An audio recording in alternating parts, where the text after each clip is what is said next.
Okay, today I've got an improvisation exercise for you. Now, it's ages since I've done an improvisation exercise on the channel, which is a real shame because I know lots of you really, really like them. Now, this improv exercise I've just been playing right now. As you can see, it's in the key of D flat major. Don't let that put you off because actually this is super beginner friendly. If you're just beginning to get your head around how to improvise on the piano, then this is a pretty good one for you because it only uses 4 chords in a loop, and you can kind of just go through it and through it and through it and over again, kind of getting a feel for the movements and the sounds and all of the cool stuff that you can do. The other easy thing about it is that you don't have to move far in the right hand, because as much as possible I'm going to be doing everything with just one hand position in the right. Okay, we're not going to be moving very far from there. We might jump up there or down here, maybe the occasional adventurous jump up to this D flat here, but nothing super difficult. Okay, so let's just break down exactly how the improvisation works, and then we'll play it through a few times and explore some of the stuff you can do. I'm going to keep everything really super simple so you can basically copy what I'm doing, take this as inspiration and try it for yourself. Let's get going. Okay, so first off, let's look at these chords. Like I said, there are 4 of them. We're playing them in four 4-beat bars, okay, 4 4-beat measures in a loop. And the first one is D flat major, which is a tonic chord in the key of D flat, the number 1 chord. Then the second one is F minor. And typically I'm playing it with a C in the bass. You don't have to, but that's what I'm doing to create a natural flowing bass line in the left, okay, if you're wondering why. Then the next chord after the F minor is B flat minor 7, lovely rich sound there. Okay, and then we've got G flat major 9. Now just look at the structure of that chord, okay?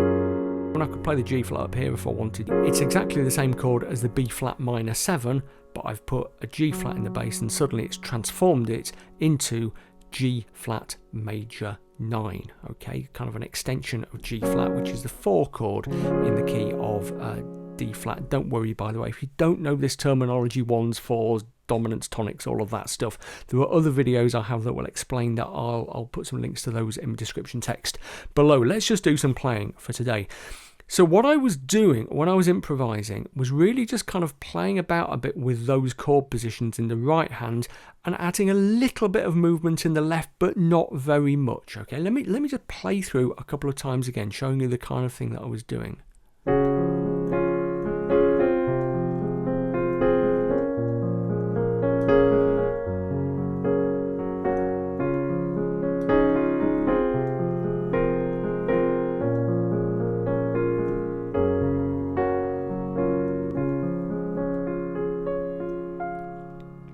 Okay, so a few interesting things going on there. Let me just take them one at a time. First thing to know is that I was using the sustain pedal quite a lot, okay, and there are a few reasons for that.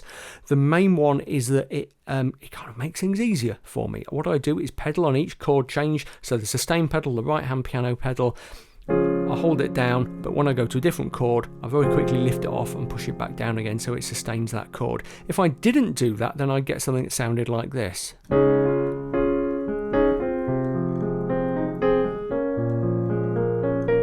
Okay, which you might want, but which, first of all, isn't as legato, it's not as smooth, but also it's not as richly ambient, because a lot of people forget this. The sustain pedal does 2 jobs.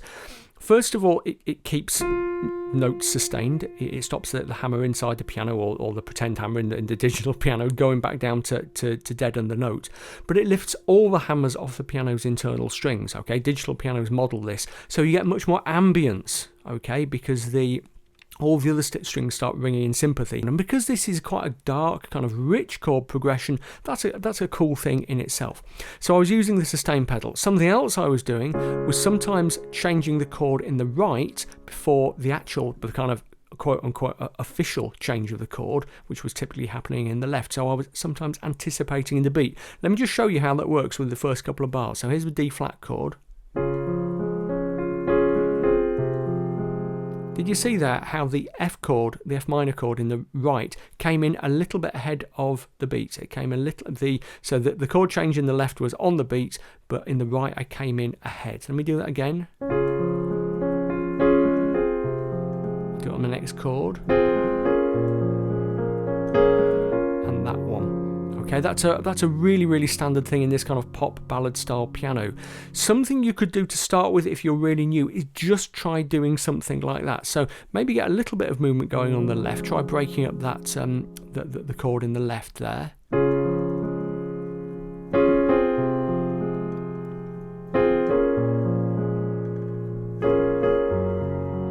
You don't actually need to change that chord shape in the right there, which you're going down to the G flat in the left. And can you see there how that very simple exercise was just giving you a little bit of the kind of characteristic movement of this style of playing? Clearly I wasn't just playing the simple chords, I was playing around with the chords a little bit just by dropping in notes from outside of the chord and typically resolving them to chord notes. And probably, the most common way of doing that, for example, on the D flat chord, is to do the suspended ninth, something like this.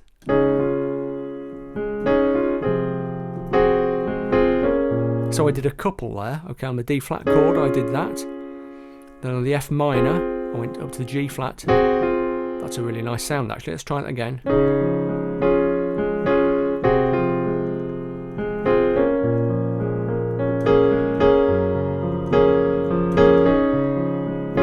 And again.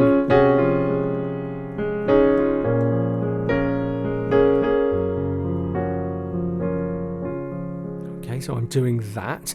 Notice how I'm also playing with expression and dynamics. I'm making it louder and softer. That is like 75% of music. Yeah, get the notes right, that's important, but really, really, I was talking about this in my last tutorial actually. It's so important to remember that playing the piano is so much more than just pressing buttons, okay? So work on your expression. A good way of doing that might be to, when you try playing it as softly as you can, but to stay in control.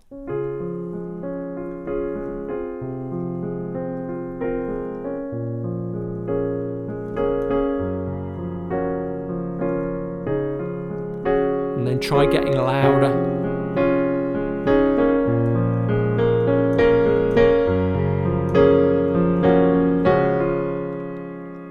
Yeah, that's a really handy little exercise actually. It will really help you with your expression and pedaling. In the left hand, I was doing really simple stuff, just breaking up the chords in a really simple way. Very often, just something like that. So spreading the chord as I played it, or just playing the root and the fifth. Yeah, so let me just try the first couple of bars again.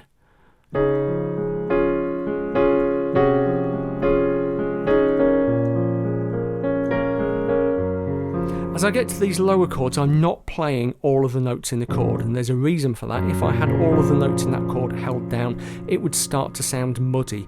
When we voice chords on the piano, we try to space them wide at the bottom and tight at the top. That's because the notes further down the piano keyboard, all notes on the piano have overtones, okay? It's not just one note, you get an overtone at the octave, the fifth above that, and so on up the piano. The further down the piano keyboard you are, the more overtones there are that are in your audible range, okay? If you play a note really high on the piano keyboard, it has overtones too, but only your dog can hear them, okay? If you're deep though, there are lots of overtones, and so if you play a very tightly voiced chord down here, and certainly down here, all those overtones start to clash with one another, and that's how you get that kind of muddy sound. So I'm trying to space my chords a little bit more, and if I were playing all the way down here, I would be spacing them, quite wide, to avoid doing that, especially if I'm using the sustain pedal, which leads to a build-up of overtones and all of that kind of thing. The best way to avoid that kind of problem, as with many problems, is to use your ears, okay? If it sounds muddy and messy, do something different, because you don't want a muddy, messy sound. Okay, so what else can we say about this? Yeah, think about the relationship between right and left hand and the way they kind of play off each other. If you think about more upbeat pop piano styles, often they're almost kind of like playing the bongos.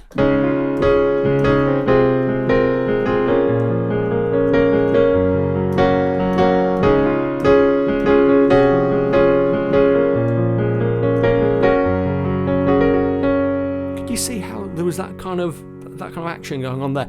Half of the secret to playing the piano in this style is kind of to get a feel for those rhythms, Okay, get a sense of the groove if you like. Yeah, and that sounds kind of wishy-washy, but it really does make a big difference. And listening to a lot of pop piano music, kind of Elton John, Ben Folds, those kind of guys, will make a big difference to your ability to play this kind of thing.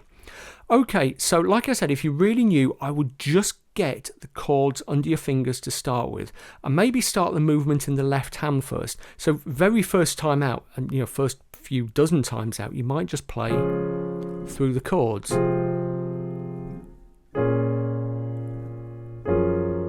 Yeah, count them if you like. 1, 2, 3, 4, 2, 2, 3, 4, 3, 2, 3, 4, 4, 2, 3, 4. Then maybe try to get a little bit of movement going on in the left and try your anticipation in the right.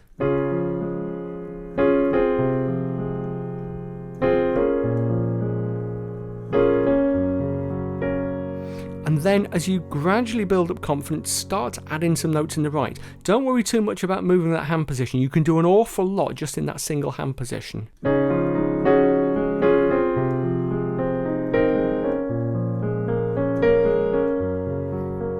And also experiment, play around. Try asking yourself questions. What would happen if I stuck playing my left hand, but I didn't change the chord in the right? I just stuck to playing that D flat shape, maybe with a bit of decoration. Let's try it and find out.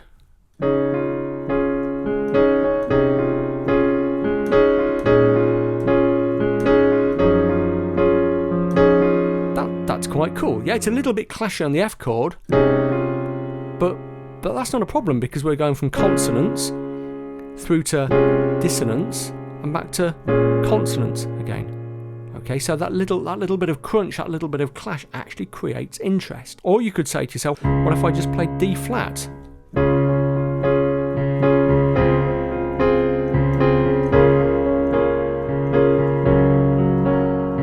Yeah, that's quite interesting. Or we could try it on the fifth.